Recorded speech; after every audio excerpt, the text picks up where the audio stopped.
Well, what are some of the other differences between men and women, particularly when it comes to things like preferences and things that people are interested in and pursue? Because that has quite a big impact on our jobs, careers, gender pay gap, etc.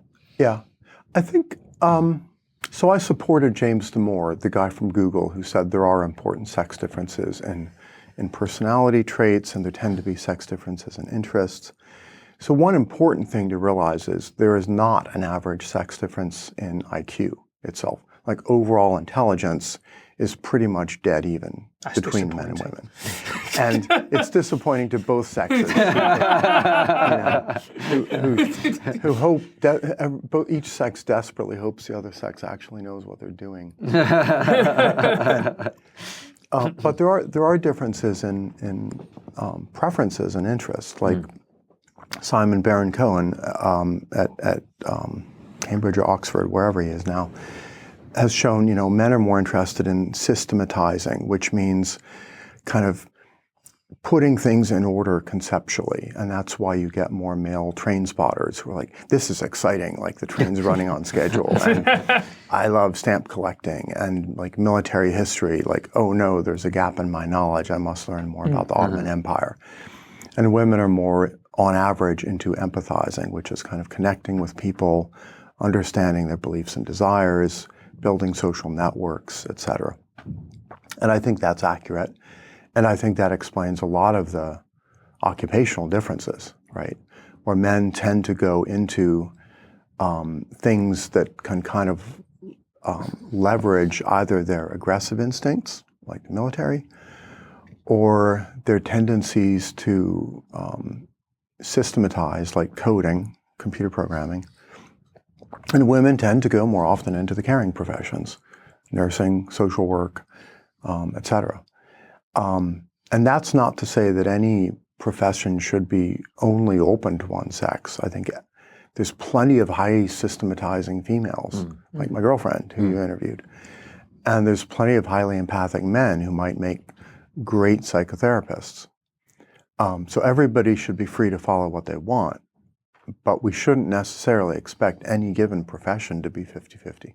So if I was a gender feminist, I would be screaming at you right now that all of the stuff may well be true, but it's the fault of the patriarchy, that men have been indoctrinated to be aggressive, it's toxic masculinity, and women have been indoctrinated to be caring because those are the less paid professions, so that's where we shove all the women. Yeah. Evil patriarchy has created this and we must smash it and destroy it. Well, that's fine. And then I'd say go read some anthropology. I mean, watch some BBC Natural History. Look at the sex differences you see in other animals. The bizarre thing about the gender feminist view, right, if you take a broader cross-species perspective, is they're basically saying, okay, for the other 4,000 species of mammals, you see certain sex differences between males and females that just happen to line up perfectly with the gender differences you see in modern humans. And then magically those mammal sex differences got erased. And we had a blank slate for a few thousand years, I guess. And then there's this evil thing called patriarchy that reinvents from the ground up exactly the standard mammalian sex differences and for reasons unknown imposes them on modern humans. Like that is the least parsimonious theory you can imagine, right? Like, why would you go to all that trouble if it could just be, well, we're mammals, always have been.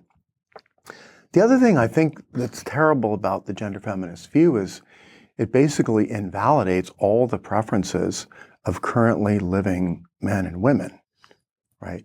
It basically says to women, you have a false consciousness. You think you want this, but that's been put into you by patriarchy. It's not a valid view. And it says to men, you think you want this, it's toxic masculinity, you don't really want it, it's been indoctrinated, your beliefs are invalid.